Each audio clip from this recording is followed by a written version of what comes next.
We're going to call this meeting to order at 9:05. If everyone can please stand for the Pledge of Allegiance.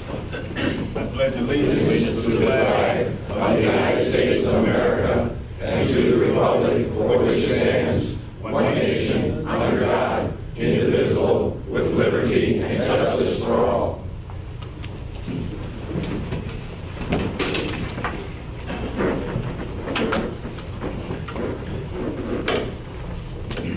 I want to welcome all our guests today. I know we have many in uniform, and we want to say thank you for coming. Why don't we, before we get started, quickly go around the room for introductions, since we do have a lot of guests here. If we could, I'm Brian Snedeker, Mayor of Hobart. I'm Ty Warner. I'm Executive Director at NERC. Jim Tunn, Treasurer, and Chesterton Town Council. Nancy Adams, Porter County Commissioner. Don Essen, Town Council of Haven, President. Tom Schmidt, Sherrill Town Council. Jeff Decker, Dyer Town Council. Kevin Brightsky, Porter County Surveyor. Bill Emerson, Lake County Surveyor. Lori Reno, Court Treasurer, Town of New Chicago. Jeff Freeze, Burns Harbor Town Council. Tom Bowser, Town Councilman, Town of Ogden Dunes. Eldon Strong, Lake County Council. Jeff Benson, Beverly Shores Town Council President. Joe Simonetto, Munster Town Council. Richard Ludlow, Schneider Town Council. John Baylor, Railbridge Town Council. Joseph Hura, Mayor, City of Wade. Ron Stallings, Town of Westville Council. Stan Dobus, Griffith Town Council. Mary Thorne, NERC staff. Dave Decker, LaPorte County Commissioner. Roosevelt Allen, Lake County Commissioner. Ed Vassar, Highland Police Department. Greg Vance, Griffith Police Department. Troy Williams, Portage Police Department. Dennis Rittenmeyer, One Region. Bob Bird, Hickney Transit Police. Rebecca Sis Williams, Town of New Chicago. Shelton English Tribune. Leanne Franklin, Times. Bob Carnahan, the Town of Cedar Lake Town Council. Dave Capp, U.S. Attorney's Office. Terrell Whitell, nursing staff. Kristen Griswold, Indiana Humanities. Steve Strange, NERC staff. Deb Becker, Social Living Cities and Legacy Environmental Services. Ryan Holmes, U.S. Attorney's Office. Teresa Torres, everybody counts. Renee Jackson, everybody counts. Rudy Velasco, everybody counts. David Dowling, Sherrill Police. Jim Nowacki, resident of the city of Gary. Tim Richardson, Michigan City Police Department. Teresa Schultz, Post Tribune. Jim Reeder, Ogden Dunes Police Department. Ron Kermis, Foundation for Fair Contract. Jack Eskin, NERC staff. Gabrielle Dracunis, NERC staff. Michael Holder, Senator Danforth's office. Scott Weber, NERC staff. Scotty Luther, NERC staff. Sarah Vanessa, NERC staff. Kathleen Hoddle, NERC staff. Angie Hayes, NERC staff. I think there was a few more that just walked in. Blair? Blair Milo, Mayor of LaPorte. And I believe a couple more law enforcement just walked in. Rick Zormeyer, Chief of Hobart. Paul Oliver, Captain Hobart. Diane No, Treasurer Tom Juanita. Very good. Again, welcome everyone. Joyce Newland, Federal Highway Administration. Can you repeat that one more time? Yeah, Joyce Newland, Federal Highway Administration. All right, thank you. Quickly, I do want to acknowledge, Mary, we do have a quorum for an executive board meeting. We do not have a quorum for a full commission, is that correct? Okay. All right, with that said, I would entertain a motion for approval of the minutes of the June 19th executive board meeting. You have it. Do I have a second? We have a motion and a second. Is there any discussion? Hearing none, all in favor? Aye. Any opposed? Motion carries. Okay, at this time, we have the honor of having the distinguished U.S. Attorney David Capp here to give us a presentation. We always appreciate Attorney Capp coming and having an opportunity to discuss some things that are relevant to this region. So with that, Attorney Capp, thank you. Thank you, Chief. I still call Brian Chief, not Mayor, so. I like that title better, actually. Probably, a lot less headaches, yeah. Thank you all for the kind invitation. It's always a pleasure for me to address particularly elected officials like all of you and talk about some of the things we're seeing crime-wise regionally. And some of my main focus today is some of the efforts us in the federal system, as well as our law enforcement, state and local partners, are all trying to do to make some more effective use of science and ballistics technology to get a handle on some of our gun crime and homicides throughout the three-county area. It's a pleasure to see so many of my law enforcement colleagues, the chiefs in the area. Thank you all for coming. Great group of individuals that we work with regularly. Also want to introduce Ryan Holmes. Ryan is our law enforcement coordinator at the U.S. Attorney's Office. Ryan is the person who deals with local law enforcement on a daily basis. Ryan is the person that puts together all of the training we do at the U.S. Attorney's Office for local law enforcement. So he is an invaluable member of our staff. Let me just gloss through quickly, because the last time I was here, I spent a lot of time on some of these specific cases, but I'm just going to bounce through them real quick to give you a flavor of what I mean when I talk about the crime problem in Northwest Indiana. Is not an East Chicago problem, it's not a Hammond problem, it's not a Gary problem, it's not a Portage problem, it's not a Michigan City problem, it's a regional problem.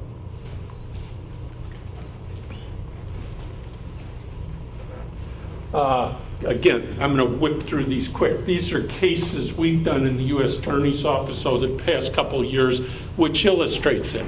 Here's a string of local burglars in Lafayette, Indiana. The object of all the burglaries was not TVs, was not stereos, was firearms. Within 24 hours, we're finding those firearms on the streets of Chicago. And my guess is within 48 hours, some of them are working their way back into Lake County. Classic example of how big the regional crime problem can be. Heroin, we're all dealing with that. Tragedy. Chicago Connection, one of our main cases that we did a couple years ago, deaths resulted. Most of it was going into the Pines in Valparaiso. Some of it spilling over into Michigan City.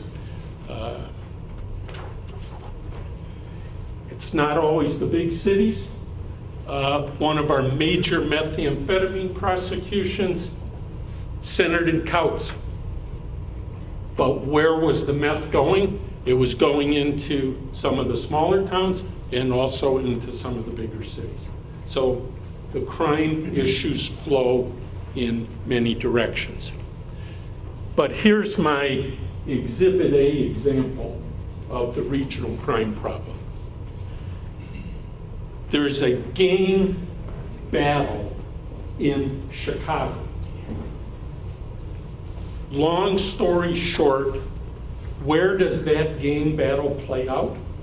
A double homicide in Griffith, Indiana. And glad to see Chief Mantz here, because I've got to say, for one of our smaller police departments, outstanding work on that, Chief. Thank you. Thank you very much.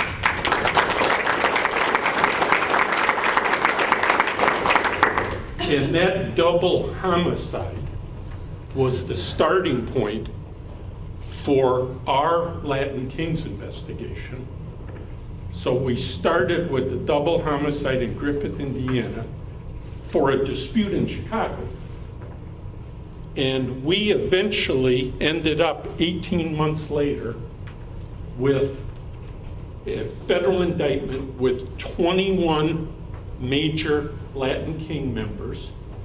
And in that indictment, we solved 20 previously unsolved homicides that occurred in Northwest Indiana or just over the border in South Chicago.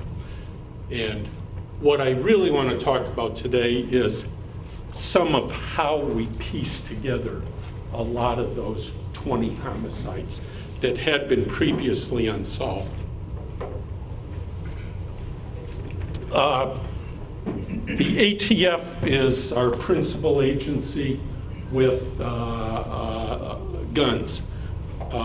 We had some really good administrative news lately from the ATF, and that is their new special agent in charge in Chicago, and they have jurisdiction over ATF in Northwest Indiana. Our new special agent in charge is Carl Vasilko, and he's one of us. He's a region guy.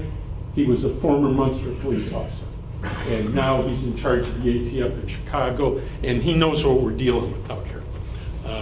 So ATF is our principal federal agency involved with the guns, and they have a program called E-Trace, which probably all the departments here today are already part of, which gives law enforcement an opportunity to actually trace serial numbers of guns, things like that.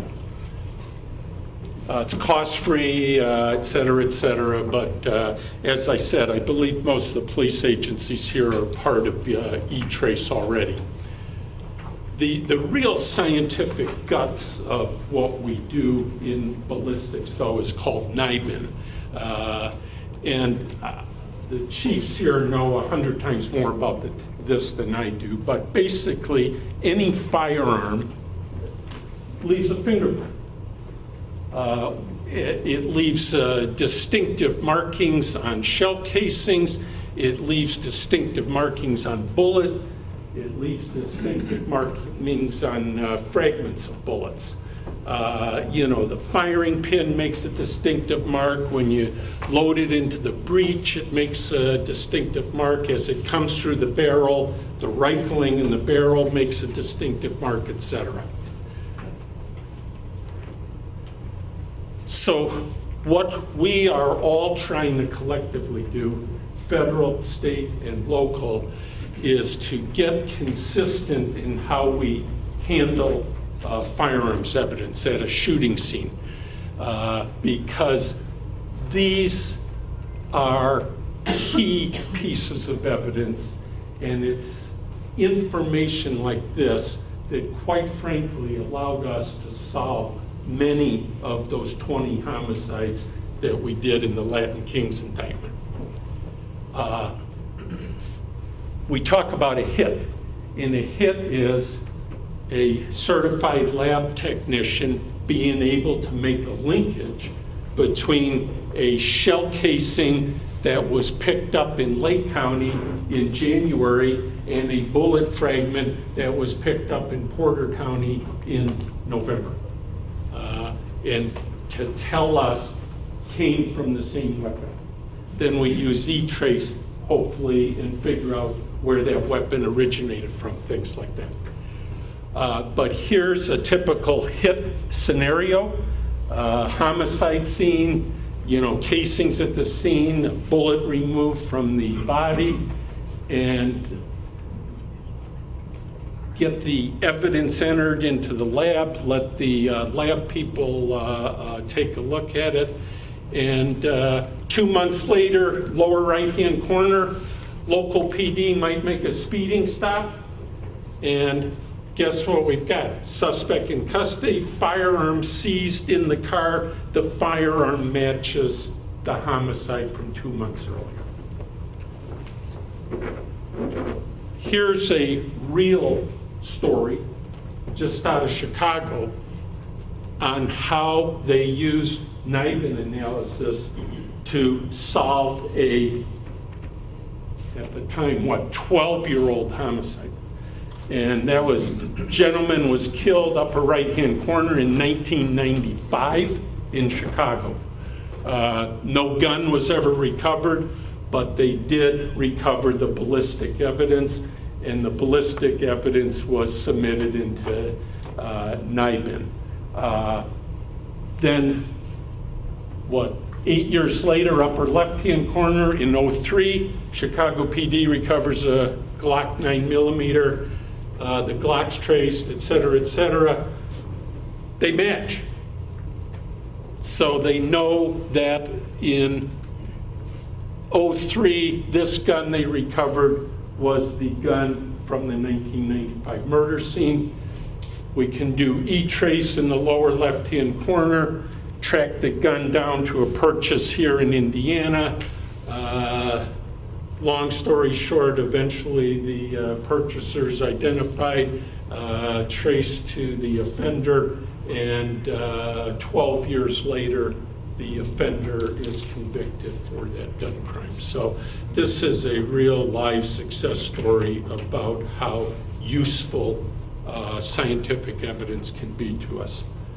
And this is from some time ago, but Lake County Sheriff's Department is our principal lab for analysis here.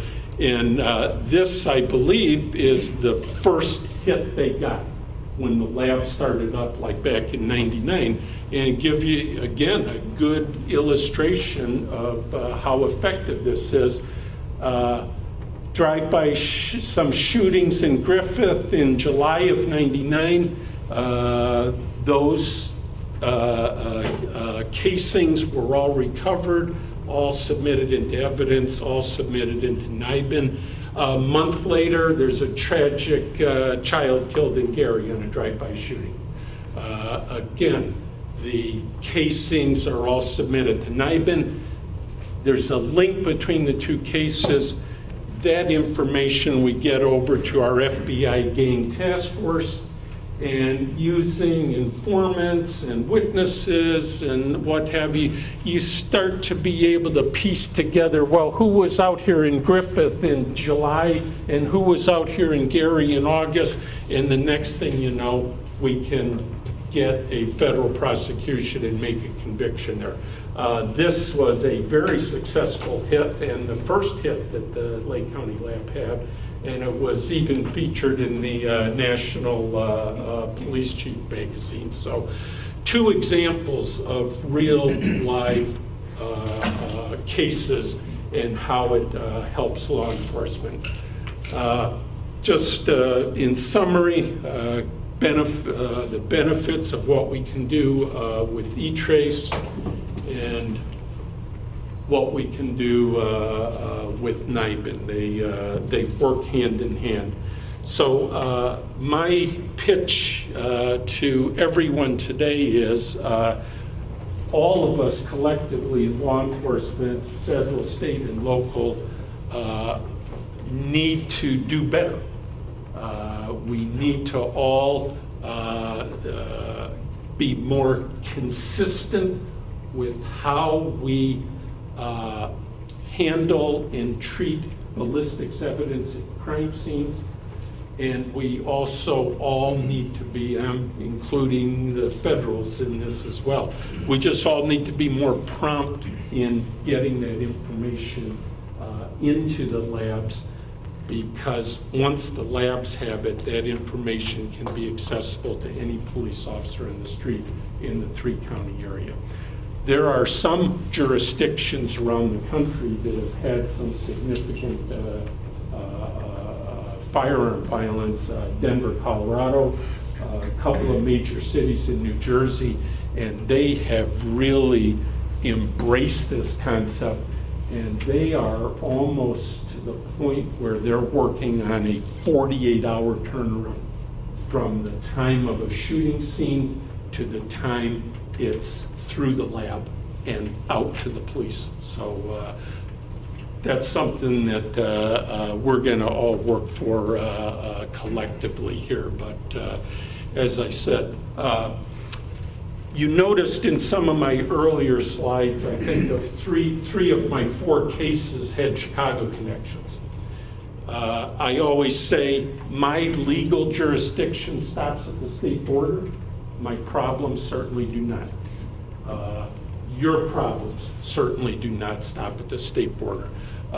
These offenders bounce back and forth from the region into South Chicago, into North Chicago, on and on.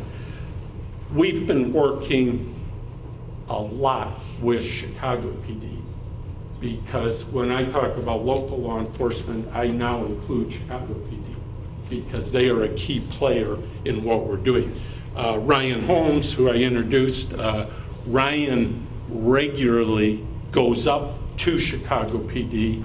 He's got all the clearance and credentials to get into their Chicago PD's Intelligence Center. And so we've got a very, very good partnership with Chicago PD, and we intend to continue in that fashion, because they've got a lot of information on the other side of the border, not only about some of their offenders, they've got a lot of information about some of our offenders. And with ATF, FBI, DEA, Chicago PD, we've been really focusing on looking at some of the movement of firearms across the border, both directions. Just some of the things the Chicago Gun Crime Center can do. This is a new initiative by ATF, and as I said, Special Agent in charge Vasilko, who's in charge of this, is from the region, so he understands what we're dealing with out here. One of the things we do in the U.S. Attorney's Office that we get very little publicity about is training. And you can ask any of the chiefs sitting here. I'm sure all of them have been to some of our training. I think we do some of the top training in the country, and Ryan Holmes is the person responsible for that. We've done training in Lake Porter and LaPorte counties on the ballistics that I just talked about. And a lot of law enforcement officers from the 3 county areas were there. We're doing the same training in South Bend coming up. And if any of the departments here today, or any of your departments when you get back to your city or town, want to participate in our South Bend training, we'll make sure that happens.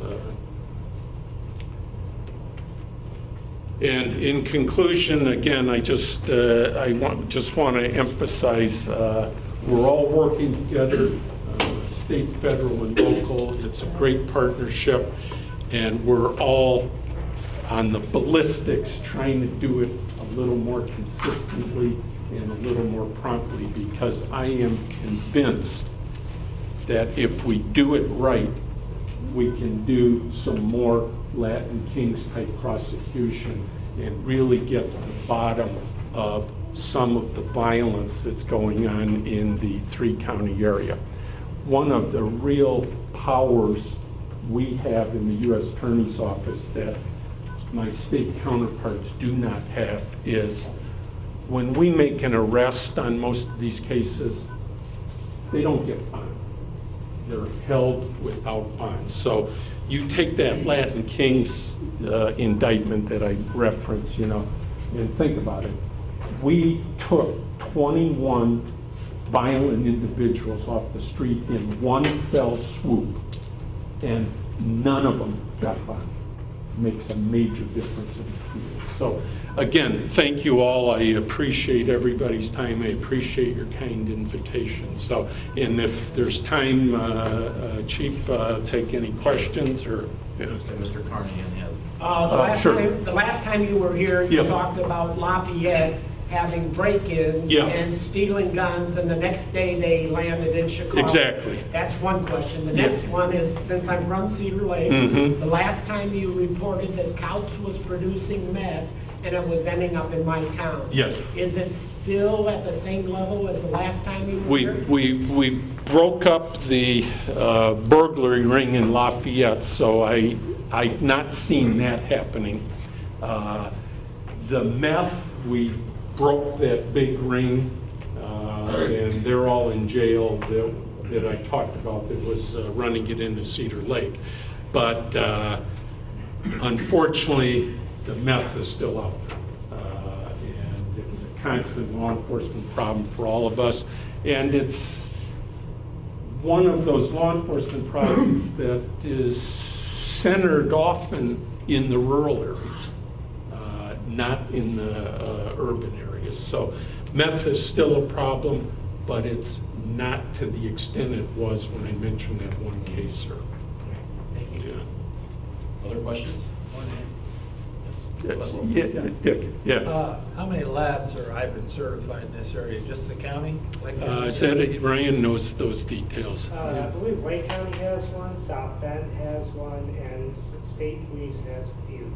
So they're within the different regions. We break our district up into like 4 different regions: Northwest Indiana, South Bend, Fort Wayne, Indiana. I believe there's labs in all those areas. And then one, not in Lafayette, but in Indianapolis, there's some labs throughout the rest of the state.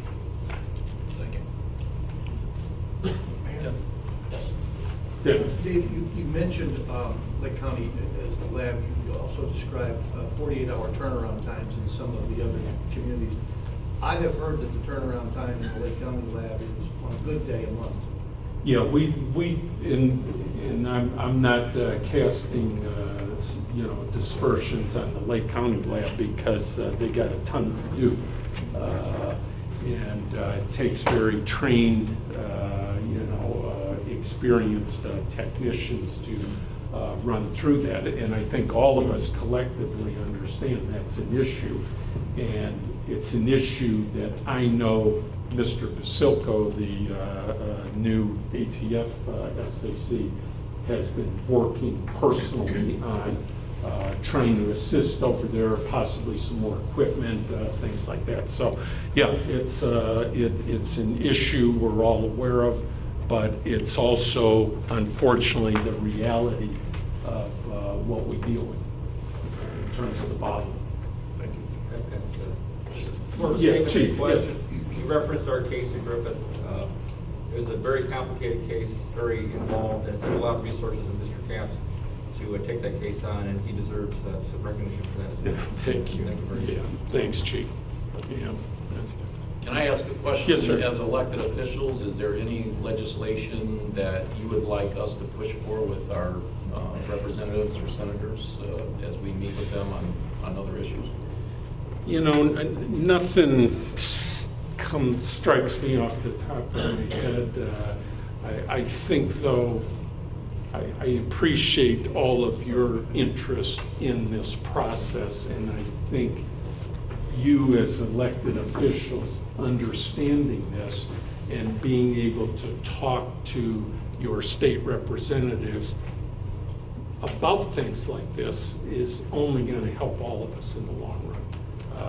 So, if there's any possibility down the road that we could all collectively get some more assistance in terms of using that, I keep saying there's a ton of science out there, and we've got to use that effectively in law enforcement. So to the extent there's any issue, Chief, in terms of state aid there, that would be great, because we've got to use science effectively. It's out there. Sir. Why isn't, like in Chicago, there's probably 150 to 200,000 people that belong to gangs, either loosely or have real membership. Why isn't the RICO laws used to address the overall group? Bob Blakey, who wrote RICO, is it Professor Emeritus at Notre Dame? Right. Yeah, I know Professor Blakely. Yeah. A really big step forward in addressing issues of organized crime. Obviously, when you look at the definition, and you being an attorney more than I understand, it was meant to be directed at organizations like that. I agree completely. And why don't we take on the whole organization? Well, I can't speak for what's happening in Chicago. I can speak for what's happening in Northwest Indiana. And that's exactly what we're doing. If you look at our Latin Kings indictment, count 1 is a RICO. It identifies the Latin Kings as an ongoing criminal enterprise. And through the power of the RICO, we were able to take down 21 Latin Kings, which was essentially the entire structure of the Latin Kings in Northwestern Indiana. 1 month later, we followed up with a similar RICO indictment against the Imperial Gangsters that had been terrorizing East Chicago. And again, we used RICO and were able in one fell swoop to take off 15, I believe, of the most violent people from the streets of East Chicago. So that is very much on my mind, sir. It is a powerful tool. One of the things RICO allows us to do in the federal system is, number one, we can reach back more than 10 years for conduct. And number two, we can use a pattern of state law violations as a predicate act for a federal offense. So, good question, very much on my mind. I think RICO is where we're going, and where we've been and where we're going, and I will tell you, stay tuned, because we're not done yet. Any other questions or comments? Very Great. Thank you all. Thank you.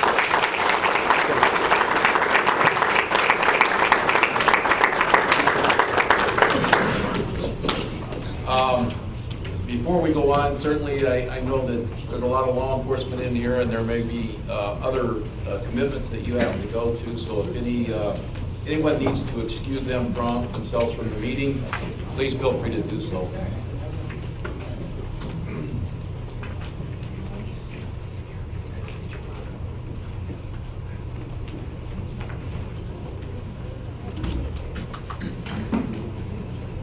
Okay, at this time, we will defer to the Executive Director, Ty Warner, under Section 5. Ty? Great. Good morning, everyone. I will try to keep things brief. We've had a fantastic presentation, and we've got a few other mini presentations, so I want to keep things rolling. Just a few things, kind of a potpourri of items today. First of all, again, just to remind you that the mailings from NERC that are coming to you now are through a setup that we have Constant Contact. They look a little different, and I've gotten word that some of those have gone into spam folders and whatnot. So as you get used to the new mailing program that we have, just make sure that you're checking your spam folder and it's not getting diverted. A little bit different way of mailing them out, but much more efficient for keeping track of addresses and whatnot. The build-out, we are still trying to nail down exact construction schedule for this space, but we are progressing. In fact, Jeff Liggett, who is the architect on this project, will be setting up, I believe, in the boardroom following this meeting. So I invite you to drop into the boardroom to see I think he's got a sample of the color palette or whatnot that he's talking about, and you're welcome to see that. Staff is welcome to go in there as well, but just a note to staff, he will be going into that in more detail at our staff meeting on Monday, so you're welcome to come in there, but he'll be doing that Monday as well. Quick note to jump to the national serious level, Highway Trust Fund. I know I've mentioned this in the past, and continues to be a process. Latest, as I understand it, is the House and Senate both passed versions for $10.8 billion. Again, it's sort of a stopgap measure, but they at least have the same number, but they have different funding sources or slightly different revenue sources they're tapping to try to fund that. So as we talked about before and as expected, that's likely to be kind of something to limp along until a more sustainable method of replenishing the Highway Trust Fund comes up. So still in process on the national level. Bringing back down to the local level, but having to do with funding. Under the guidance of Mayor Milo, the Committee on Committees to the Commission continues to meet. Staff has met several times in trying to look at the committee structure that we have and trying to simplify things, trying to make it easier to follow projects through the whole structure of NERC. And under her guidance, we hope to, as she's iterated before, hope to have something in place for the new year. We have a construct that I think is holding. We've been kicking that around through staff to make sure that the new committee structure will work, and of course, be working with all of you as that gets implemented. I jumped into that. I don't know if there's anything you want to add. Great. Behind me is our newest staff member, Kathleen Honnell. Kathleen, if you could stand up for a moment.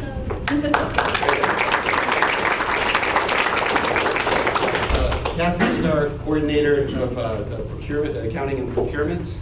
Just started recently. She's hit the ground running. She comes to us from the Porter County Assessor's Office, and we're very happy to have her on staff. She's been a great addition so far. So,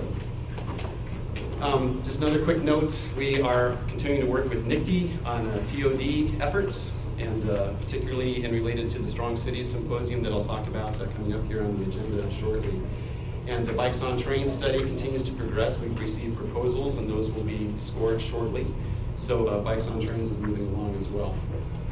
Staff has also provided quite a bit of support, Sarah Ganaski and Scott Weber in particular, for the tri-state effort for the Alliance for Regional Development. We've been doing quite a bit for transportation and logistics. This is a tri-state effort to look at economic development on a grander scale, and so we've been participating in those efforts to provide a good data set. In fact, I think it's fair to say that NERC has pretty much been leading the charge in the kind of asset inventory that we've been collecting.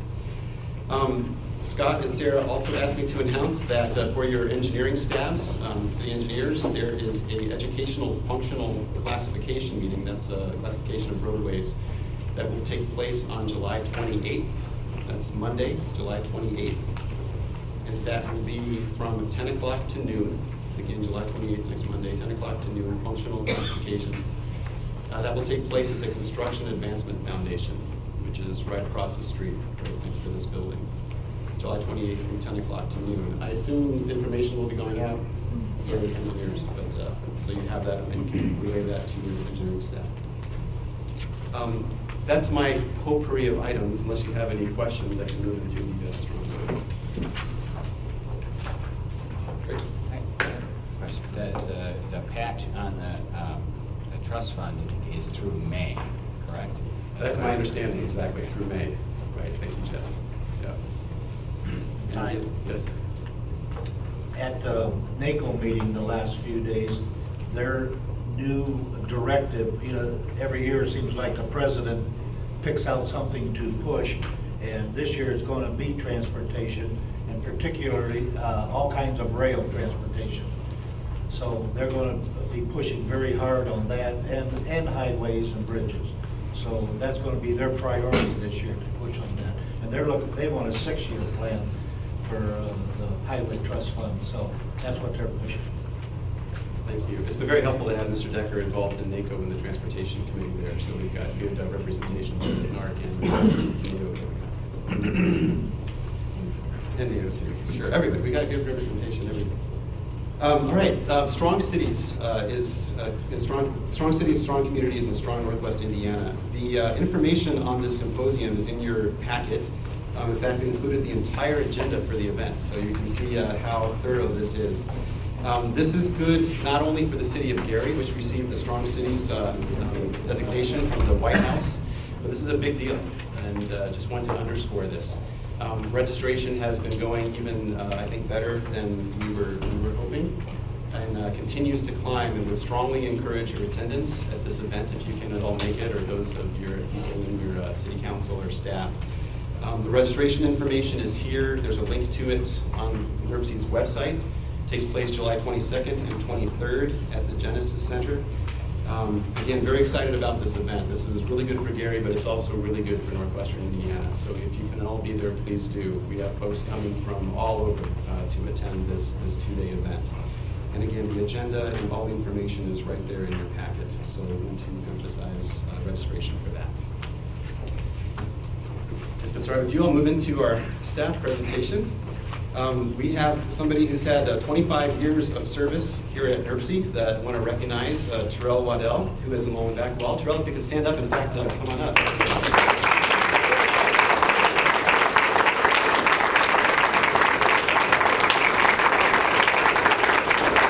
Terrell is not quite a face that you see often here in the building, because Terrell's main responsibility is he's out counting traffic. He's literally laying tubes across roadways and drives the NERC heavy van. If you see that driving around, Terrell is behind the wheel of that van. And he is the guy that is measuring traffic across Northwestern Indiana, literally where the rubber meets the road. So Terrell has 25 years of service behind him, and congratulations. Certificate first, handshake first, and then certificate like that.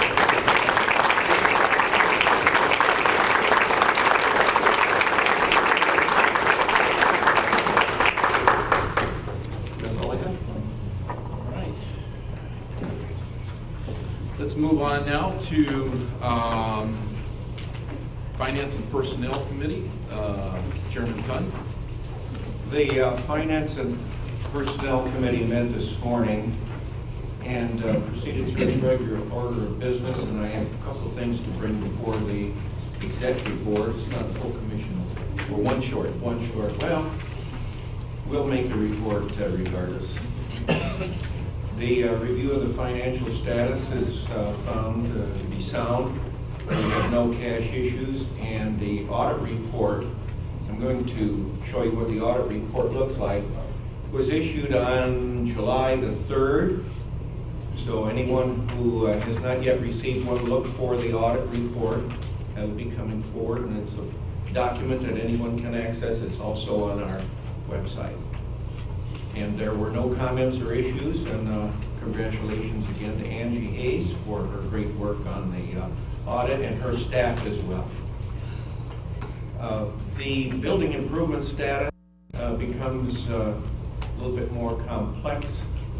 I would say that it's a fluid position at this point. Things are moving in different directions almost simultaneously.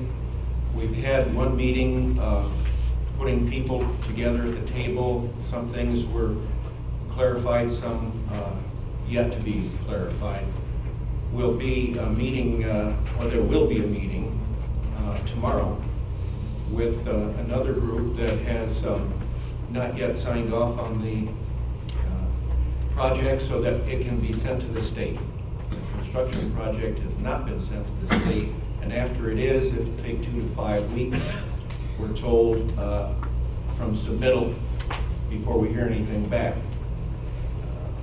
Some things have been done. Furniture has been reviewed. I think, Ty, you participated in a review of the furniture and a selection process, and we also have some things, as you mentioned, to look at in the auxiliary room right south of us here. After the meeting, if you'd like to look at some of the furnishings that have been selected. Comcast has begun their connection for high-speed internet to the building, and we can use that as they proceed. Hopefully we can use that whether construction has taken place or not, so it could be used in the current setting. We're anxious to get the Comcast high-speed internet in and use it as soon as possible, whatever setting it may be. Consequently, I think I should point out that it does not look as that construction will affect an August meeting of the executive board or full commission or whatever is the choice of the group. There may not be a meeting, but it will not be because of construction. We're just not going to be at that point. It may affect the September meeting. Hopefully it does. But this has, we don't have traction on this project yet, in my opinion, and we need to get some legs under it to get it to move at a more rapid pace. So every effort's been made and is being made to bring the interested and affected parties to the table so that we can resolve some of these issues and get this then sent to the state and back so we can start to get the project underway. I believe that's all that I had to report at that point. Hopefully at the next meeting I'll be able to indicate that we've made some progress on this, more than we have at this point. All right, thank you. Let's move now to transportation policy. Stan? Thank you, Mr. Chairman. The Transportation Policy Committee met on July 8th. We had 3 actions for consideration today. The first action is adoption of Resolution 14-20 on page 28, the 21st Amendment to the fiscal year 2014-2017 Transportation Improvement Program. Gary Evers will explain the action. Thank you, Stan. This amendment is a short one. There is one project within it found on page 30. This is a quality analysis, quality control program that NDOT is conducting on the bridge inspection program. This is a statewide project. We would ask for you to approve its inclusion into the TIP. Chairman, the policy committee requests adoption of this amendment. Do I have a motion? Chairman, I move the resolution 1420 be adopted. We don't have form yet. Oh, I We're beg your gonna pardon. It has to be executive. Yeah, we're going to have an I'll make executive the board. So Motion. moved. I think we had a first motion here, and I think we had a second motion by Mr. Tomko. Is there any discussion? Hearing none, all in favor? Aye. Any opposed? Thank you, Mr. Chairman. The next action is adoption of resolution 14-21 on page 31, 22nd amendment to the fiscal year 2014-2017 Transportation Improvement Program. Gary? We have a number of projects that are included in this amendment, which are all projects that involve cities, towns, and counties. And I'll try to go through them briefly. There is one significant change here that I will mention as I get to that project, but quickly go through these. Beginning on page 33, the town of Schererville is asked for additional funds for preliminary engineering and right-of-way services for their Pensy Greenway Bike Ped project, and we have taken those funds out of construction, and so those numbers are reflected here. Lake County Highway Department is requesting supplemental funding and has been approved for supplemental funding to do a bridge inspection on the Dickey Road drawbridge, and that is reflected here. The third project down, a Porter County preliminary engineering study, is the one change that we're making this morning. We are withdrawing that project from the amendment.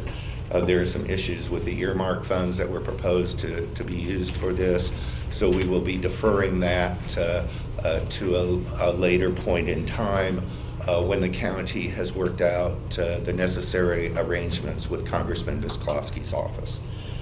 So that one we are striking from the amendment this morning. Can you repeat which project again? It is a Porter County Road 100 South / Willow Creek Road extension project. The earmark, as worded by Congress, is only for 100 South and not Willow Creek Road. So therefore, superficially, at least without congressional intervention, it cannot be used for anything other than 100 South. And some conversation needs to occur with the Congressman's office on that. The next project down is the new LaPorte County Transportation Alternatives Project to put actually sidewalks and ADA accessible curb cuts and that sort of thing in the unincorporated areas of LaPorte County, including Hanna, Rolling Prairie, and Union Mills. The next project down is another project that was selected from a statewide solicitation for projects replacing bridge number 161 or number 61 on 135th Ave over West Creek in southern Lake County. Next page, the top two projects are City of Valparaiso projects for right-of-way. These are projects that are construction projects that are already in our improvement program. The city has requested a right-of-way phase for both of these projects, and the amounts so requested are shown here. The next four projects down are new Highway Safety Improvement Program funded projects that were brought in through a solicitation for projects earlier this year. The Crown Point project actually involves improvements in front of Crown Point High School out to State Road 53, or 55 rather. City of Gary, some crosswalk articulation projects at 3 locations in the vicinity of IUN. Hobart, Colorado Street improvements north and south of US 30 by the Merrillville, what I would call Merrillville Walmart, but really it's Hobart. And City of Gary installing signal backplates on all traffic signals within their jurisdiction from 4th Avenue down to 53rd Ave. Next page, on page 35, we have 5 sign replacement projects. Again, these are Highway Safety Improvement Program projects intended to begin upgrading safety and regulatory signs within these communities up to the current federal standards. You can see that we're funding these in Valparaiso, LaPorte County, Michigan City, Hobart, and Merrillville. And these are in the amounts shown.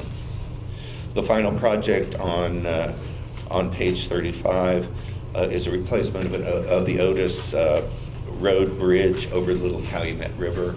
This is between the Porter-LaPorte County line and US 421. And finally, on page 36, we are proposing the deletion of 3 projects that are associated with that previously withdrawn Porter County project. The top 2 projects were state-funded projects through Surface Transportation Program Group 4. The state has withdrawn funding from these projects, so there's no need to continue to list them in the TIP. The bottom project was simply tied in with the top 2 projects, and the county desires for us to start anew on this thing, so we are deleting what's in there now, and once we bring that new project in, it will replace these 3. With that, I'd love to digest, but they've all been worked on at the Transportation Policy Committee, but they recommend, the Transportation Committee recommends adoption of this resolution. Request for action? Mr. Chairman. Have a motion, do I have a second? Have a second. Any discussion? Hearing none, all in favor? Aye. Any opposed? Motion carries. The final action is the adoption of Resolution 14-22 on page 37, the approval of the FY 2015-2021 Transportation Alternatives Program. Ms. Carlota will describe this action. Thank you, Commissioner. On page 37, it starts the resolution and the recommendation for approval of the Transportation Alternatives Program. If you turn to page 39 of your agenda packet, you will see the breadth of the amount of applications that were brought in for this particular cycle. As many of you may know, this is a unique year for the Transportation Alternatives Program because we put 7 years of funding on the table, where previously we usually just brought the cycle in on a yearly basis. Thus, we had a record amount of applications come in at nearly $30 million of requests for about $7 million total. So obviously, we were over programmed here, but obviously the competition was very healthy. So that said, the Transportation Policy Committee recommended approval of the program. The Pedal and Paddle Committee had this twice over to review and rank. What you see here on page 39 is the final ranking of the projects based on their self-scoring and then subsequent review by the Pedal and Paddle Committee. And then beginning on page 41 is how the program breaks out in a year-by-year basis. The subsequent pages on 42 and 43 and 44 break down on where particular projects end up in the particular fiscal year. If you can tell by the amount of projects that were programmed, we programmed about 5 of the projects for bicycle and pedestrian activity, 3 safe routes to school projects, and since we only had 1 submission for environmental and historic, those were also fully funded in the particular years. That is my report. Any questions? Any questions? Hearing none, the Transportation Policy Committee recommends adoption of 14-22. Mr. Chairman, I move the adoption of Resolution 1422. Second? Second. Second, discussion? Hearing none, all in favor? Aye. Any opposed? Motion carries. Thank you. Can I ask a question? Just the ranking of the projects, how do you allocate the funds, or does that depend on whether they fall off? Because it's obviously way more money than you get, so. Annually, we set target amounts, and so we split it up. It's about 80% for bike and ped, and then 10% for the other categories is how it breaks down. I guess I meant of the ped and bike ones, of the 24 rating, which of those hope to be funded, the top three? Top five. We have funded nearly all of the top five. There's a few thousand on the table for the city of Portage that we will fully fund. And just so everyone knows in this room, everything is going to be in a kind of a Plan B format as well. If some of these projects don't perform on a timely basis, we might just be moving them out and switching them over as we go along. Okay. Question. Yes, sir. If you have X amount of dollars and you have other communities who traditionally have garnered these dollars and they've had Head Start on other communities who have never had any of the dollars, sometimes don't the bottom posts come up and the other top posts go down? The application has a series of incentives for communities that might be in that position. We try not to play favorites in that case, just because one community has received money in the past. We don't have that type of system in place right now. We do rank accordingly based on an application formula, environmental justice issues, and we talk about a series of other issues, but we haven't had that situation yet. We have a priority corridor ranking as well for all the trails that are brought before the committee, and those get ranked accordingly based on those priorities. But specifically to answer your question, Mayor, we don't have a system that kind of brings those who have been traditionally underfunded to the top. Something we could work on the next time around.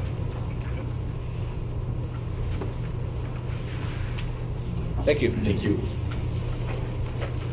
Mr. Chairman, the next meeting of the Transportation Policy Committee is scheduled for Tuesday, August 12th, and this concludes the report. All right, thank you. Let's move on to Pathway to 2040 Implementation Committee. I believe Commissioner Adams is going to give the report. The Pathway to 2040 Implementation Committee met on July 10th. The committee heard a presentation from the EPA on the upcoming Strong City, Strong Community Symposium, which will be held on July 22nd and 23rd at the Gary Genesis Center. And it would be great, anybody who could go, because I think it would help a lot. The staff gave a presentation on the Marquette Plan update. The committee discussed and provided suggestions. The staff also provided a preliminary schedule for the 2040 plan update. And the next scheduled meeting date is in October, but we're going to try and meet in August. And so they're going to do to see when we can meet in August and September. But during last week's meeting, there were many suggestions for the update of the Marquette Plan, and the committee decided to meet in August 8 to determine to further discuss those suggestions. One of the things that we brought up, which it was a great meeting, was we want to be able to do a definition of buffer zones for access to the lake for walking, biking, and driving. So we figured it would be an access 1, an access 2, and an access 3, so we can determine that. And the other thing is the delineation of parking lot capacity and distance to the lake, so that maybe we can shuttle from the lake if we can find better parking. We also have historical industrial promotion through the scenic painting of structures adaptive to reuse of the sites, such as the state line energy facility. So we want to be able to look at that as far as historically. And other creative and innovative projects and the development of a new concept such as waterfront access development. So that's why we decided we want to do the buffer zones to determine how close would they be able to walk, how could they bike there, and then if they drive, could we shuttle them to the lake.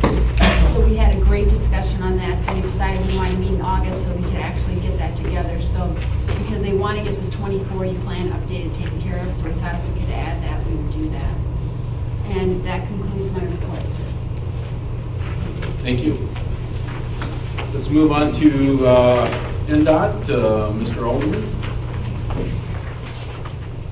We continue to go forward with the 2 emergency repair contracts. Unfortunately, the northern repair contract, the contractor chose to start on the east side of the district rather than the west side, in spite of the fact that he knew that the majority of the damage that we have is on the west side. In discussions about that contract, we've tried to encourage him to come west and go east. those discussions continue, but in future contracts, I will take the hit for that. In future contracts, we will be more articulate in how we stipulate the contract will go.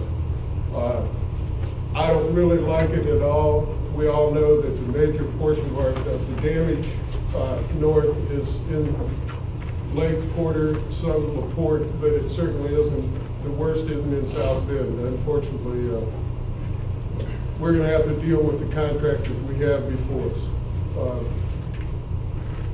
Continue to work on about 800 different things.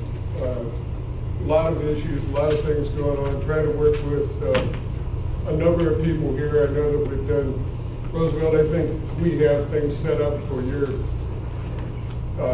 zoning issue over there, so my guy will be there with you. Mayor Copeland, I think that the 312 contract should let very soon for that project, which was funding the district discretionary money, because that road just can't wait any longer. I'm pleased to see Klein Avenue looks a little better than the Sunday morning at 4 o'clock in the morning when I came up and closed it a few months ago. We have some positive things going forward. We have a lot of damage south of here. I looked at State Road 8, State Road 18. They're in horrible shape. Up north, Broadway, terrible shape.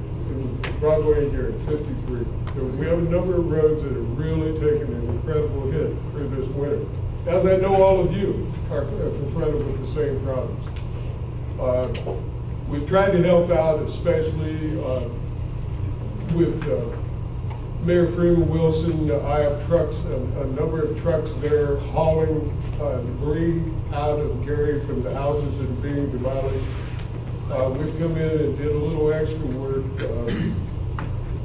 in repairing a couple of the side streets were in such bad shape coming into the traffic lights on Gary that we've been able to grind some of that off and repair it in order to make it at least presentable.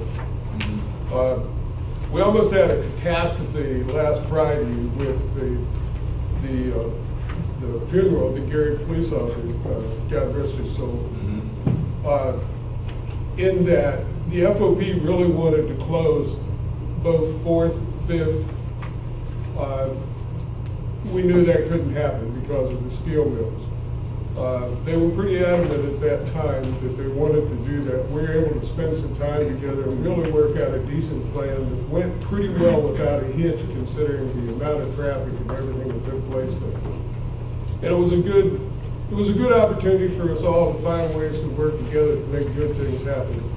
And I was so pleased with how that went down. We had people there at 3 o'clock in the morning, Monday morning, getting ready to regulate the traffic and still be able to require parking. You can imagine if those roads are shut down for 5 hours with the mills and all the trucks that come and go there, and there's really no detour route that you could send any of that traffic on. So it was a real challenge, and thank God it all came together correctly.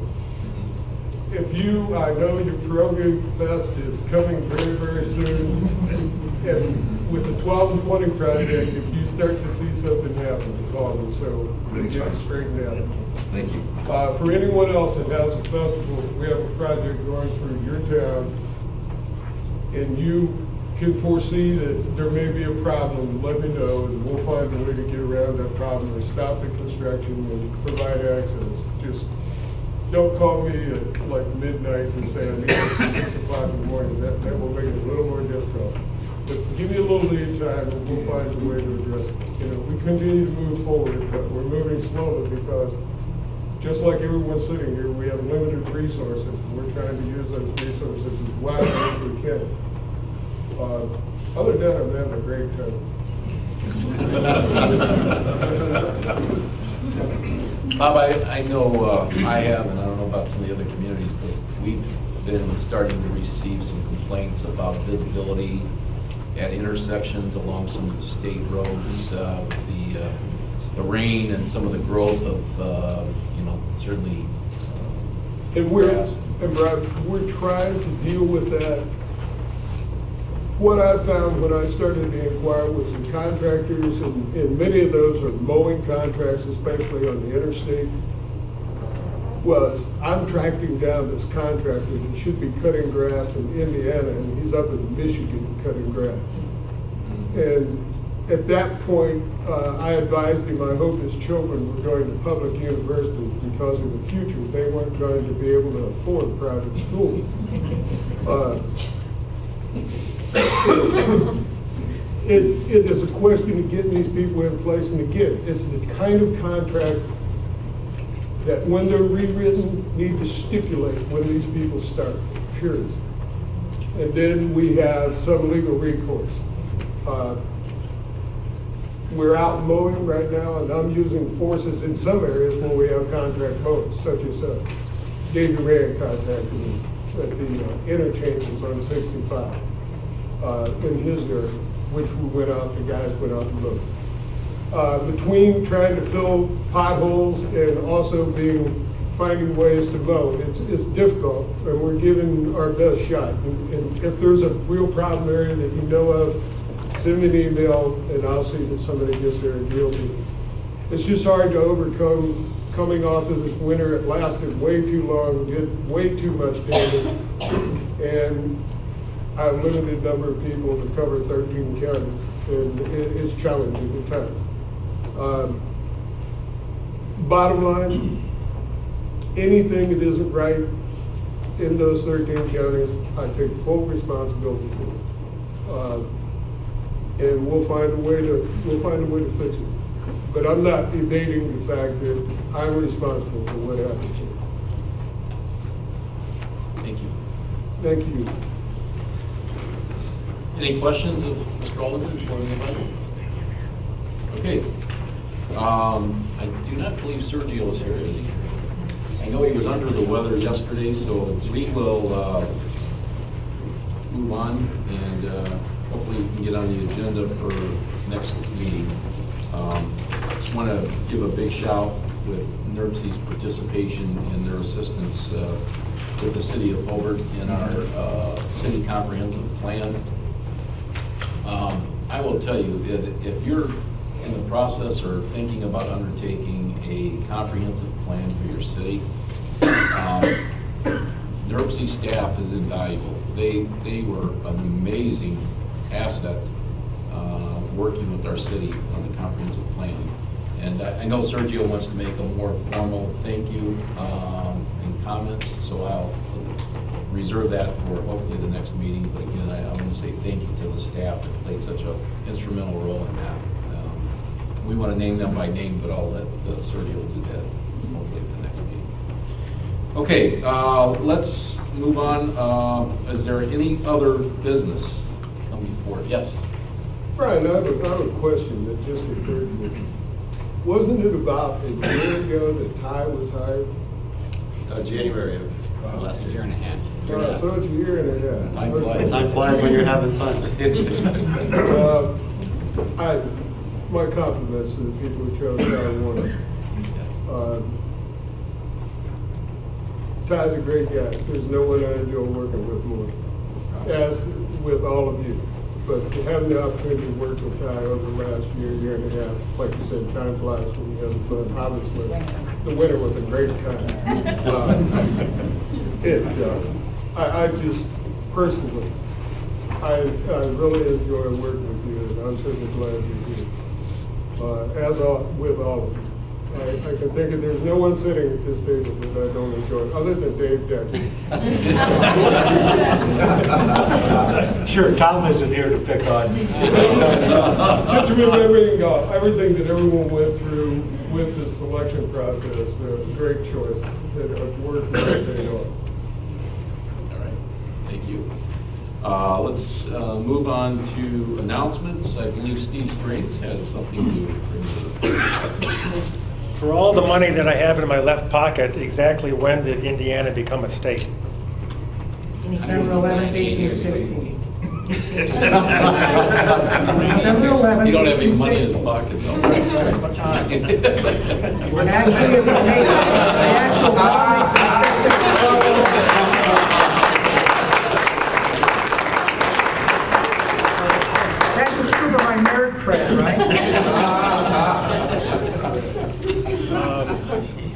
Indiana will be 200 years old in a couple of years. About the same time, NERPC will be 50 years old. NERPC was formed in late 1966, held its first meeting in 67. No, I've not been here the entire week after. There's an important deadline coming up, August 15th, and someone is here to tell you about that. There's an important program that your communities may want to take advantage of, and so listen carefully to what Kristen Fuse-Wells has to say to us. She's from Indiana Humanities, and she's going to describe the program. And there's a news release that begins on page 47. That's what she's here to talk about. So welcome, Kristen. Thank you, Steve. Thanks all of you for giving me a couple moments of your time. I know you're all busy, so I'll keep this pretty short. But as he said, I'm from Indiana Humanities. We're a statewide nonprofit. If you haven't heard of us, we provide grants, historic preservation, education, and humanities initiative grants that you might also pass the word about. We have some board members from your area on our board. Mark Mossel is a former chair, so we really enjoy this area. And so August 15th is the deadline coming up for Community Conversations, which is one of our flagship programs. We're entering our 6th year. We've helped about 20 regions with different issues over the past 5 years, and we work together with the Bowen Center for Public Affairs at Ball State on this program. And what it is it's a convening, it's a conversation that we encourage cities and regions and towns to apply to us to host, and we help get together with the steering committee and discuss the idea, the issue that you're interested in talking about, who you might want to bring in as a speaker, who the audience is that you want to have come to the workshop, and we help facilitate and convene that. It's not a strategic plan, it's very much a catalytic conversation. It might help kickstart something that you want to do in your area, or might enhance a plan or some other ideas that you've got. So, as Steve mentioned, it's coming up to the bicentennial, and that's our focus for the next couple of years with these. So we want to encourage communities to think about how you can have a conversation about the bicentennial theme. How can you look at your past to plan for your future? How can you look at the past to talk about what's going on presently in your communities? So it's a pretty simple process. If you have any questions, I'm here. I'm happy to talk with you. Just to give you an idea on some of the issues we've discussed fairly recently, we've centered around education on some communities. We've talked about community and economic development, placemaking. Those are kind of the biggies that we discuss. We had some great regional partnerships where kind of East Central Indiana, we had some conversations. In Du Bois County, the 2 mayors and the town manager from the county all came together, and we had a series of conversations in their 3 biggest cities. But we've also done ultra-local and town conversations. So it's really up to you guys. We'd love to see some applications from Northwest Indiana, but happy to talk with you more. Thanks for having me. Are there any other announcements? Yes, Bob, we've been missing you. Yes, South Shore Summer Music, free concerts in Northwest Indiana, and the first one starts this Saturday night in Cedar Lake. And after the concert on our 781-acre lake, we will have fireworks. The second one takes place in Griffith on July 25th. The next one, Crown Point, on July 26th. The next one will be Friday, August 1st at Wolf Lake in Hammond. And then the last one takes place Saturday, August 9th in Cherville. And anybody that'd like one of these, I'll give them to you if I haven't already done that.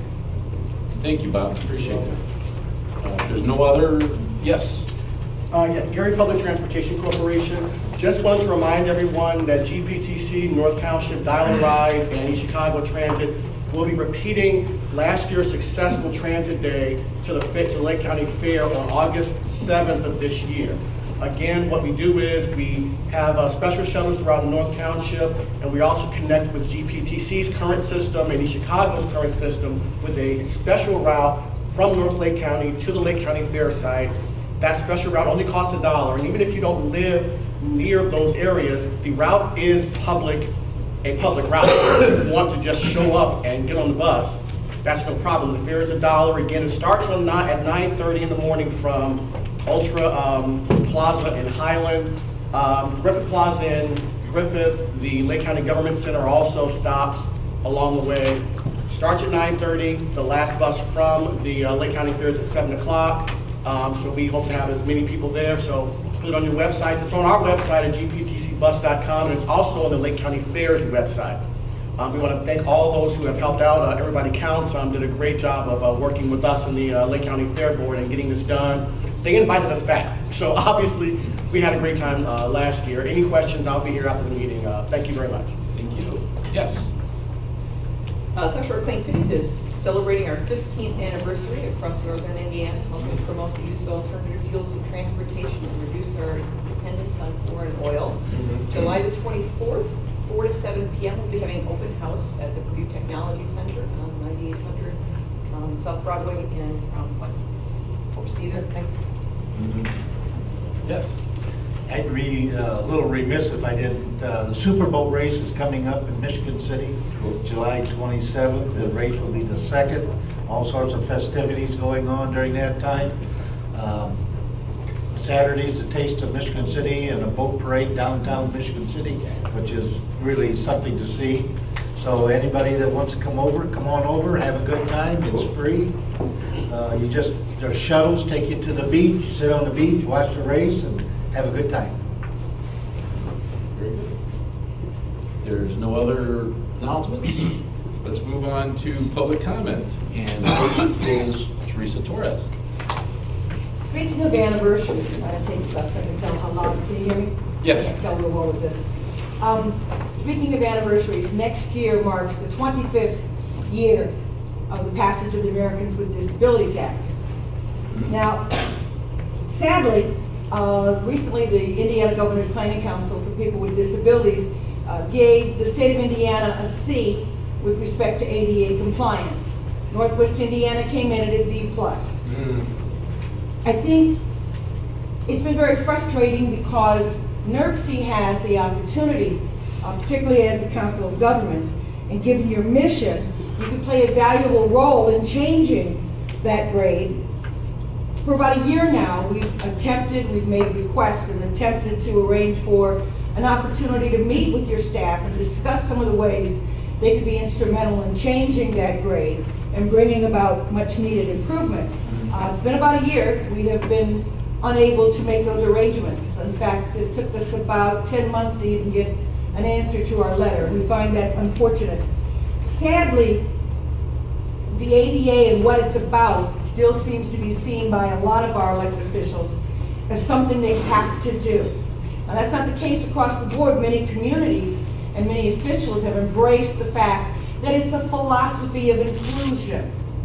And until we get that and understand that, it's not going to be any different. This is about people's civil rights. This is not about sympathy or charity, but it takes a paradigm shift in your thinking. And until and unless you're open to making that shift, the grade's going to continue to be bad and people's lives are being impacted. So we would ask that people try to have the ability to move past personal issues and recognize when you talk about the impact you have on the community, our constituents are part of that community. Not a separate piece, but a part of that community. So any and all decisions you make, any and all things you fund, the ADA is supposed to be considered as an as a part of that, an integral part, not a separate after the fact thing. We keep doing that in Northwest Indiana. We think 25 years is a little bit too long. Now next year, our agency is hosting something called the ADA Legacy Tour. It's kind of a movable museum. A lot of our friends at different national organizations are primarily touring large cities, Sacramento, Denver, Atlanta. They're actually going to come to Northwest Indiana. I celebrate that and I mourn that because it's kind of embarrassing. They'll be here next summer. We would like to be able to showcase some recognition and some movement towards significant changes between now and that time. And so we ask that you consider following up on the invitation that we extended. You're the Council of Governments. You're a logical place to go to. We're kind of tired of waiting for the dialogue. 25 years is a little bit too long. So, thank you. Thank you, Teresa. Next is Jim Nowacki. Yes. Good morning, Commissioners. I was very interested in the announcements made regarding the bicentennial of the state of Indiana. I also bring to the Commissioner's attention that this is the sesquicentennial of the Civil War from April of '61 to May of '65. Our nation was involved in probably the greatest event in our history. More men died in the Civil War than in both World War I and World War II. In 1917, the state designated a portion of the road, Route 12, which travels from Wisconsin all the way to Michigan, as the Iron Brigade Memorial Highway. And the reason they designated that road is because the Iron Brigade was made up of men from Wisconsin, Illinois, Indiana, and Michigan. A portion of that road has been recently renamed the Mayor Rudolph Rudy Clay Memorial Highway. You probably read about that in the newspaper. Now, the reason I bring that up is because when the road was recently repaved, some of the signs were removed and were never reinstalled. And I would just also mention that some of the condition of those signs, being kind of rusty and bent up, the state could really take a look at those signs and maybe replace them, something more visible to honor the men who died in that struggle. But also bring to the attention of the board that when we named the portion of Route 20, now the designation of Route 12, it runs concurrent with Route 20. And a portion of that Route 20 that we designated for the Mayor Rudolph Rudy Clay Memorial Highway, well, that's an improper designation according to the official guide to names, titles, forms of address by Robert Hickey, titled Honor and Respect. It is improper to use the mayoral designation in that sign because mayor is a singular position, just like we don't have the President Ronald Reagan Airport, or when there's a single designation, we can only use the name. So I'm going to request that the IDEM replace the improper designated signs for the Mayor Rudolph Rudy Clay Memorial Highway and replace it with Rudolph Rudy Clay Memorial Highway to have the official and proper designation. I do want to give a tip of the hat to IDEM for the good work that they did for the funeral of Officer Westerfield. I did attend that. I walked from Miller there, so I wouldn't contribute to the traffic, but they did an exceptional job there. And I also want to bring to the board's attention that at the last meeting, I identified a problem regarding flooding at a portion along Route 20, and I do want to report to the commission that the state was out there. They did vacuum all those, apparently they vacuumed all the catch basins, and I have not seen water puddling along the new Route 12, Route 20. So a tip of the hat to IDEM for the good work that they've done, but I would just urge us with the important period of time, the sesquicentennial of the Civil War, that we properly identify that road. It's got a long history, almost 100-year history, and that we properly honor Rudolph Rudy Clay with a proper designation, and that would both honor him and honor the office of mayor. There's only one mayor of a city at a time. And so, and with that, I'd also want to congratulate Mr. Griffith for his answer to Mrs. Strain's question. I knew that Mr. Myers had that answer, but Mr. Griffith got it. So congratulations, and thank you for listening. Mr. Nowacki, just for clarification, I know you referred to IDEM. I think you're referring to Indiana Department of Transportation. INDOT, right. Mr. Alderman, for him to make a formal request like that to INDOT, what would be your recommendation? Well, let me I think I can cover most of the things that he's just spoke about. The actual Iron Brigade signs come from the Historic Society. They're not our signs. The second thing, the Mayor Rudy Clay highway signs, that language is from the legislative resolution, which has a specific statutory meaning, and therefore you follow the instructions that are given to you on this resolution. It's not my role to determine what's proper, what's legal, what isn't legal on the signs.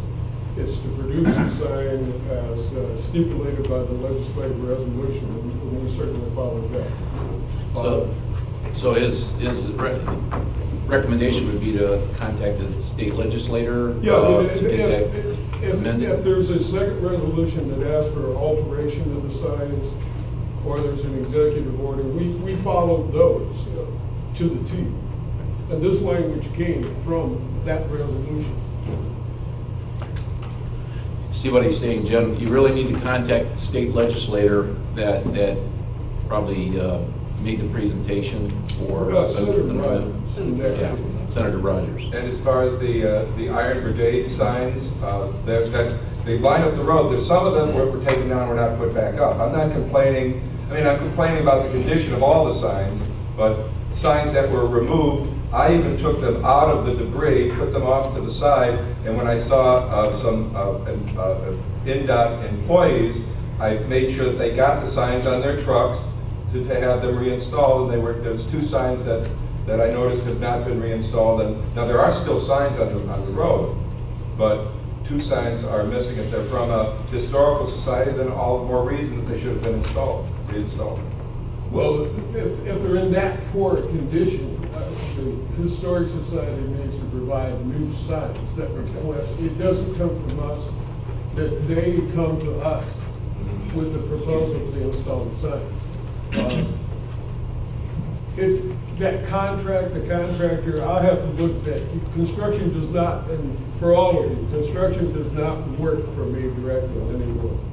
They work directly out of central office, but we'll deal with the issue. We'll take a look at the issue, see if we can't track down where the ball was dropped. But historically, those signs do come from the Historic Society. Someone else approached me with an issue with a sign on the Kankakee River that had to track down that historic sign and get it replaced. Unfortunately, people steal things like that too. All right. That concludes the items before the executive board today. Do I have a motion for? Just want to remind everybody, commissioners, on your way out, take a step into the conference room. Everything is set up. We're ready to go for your review. So with that, do we have a motion for adjournment? A motion second. All in favor? Aye.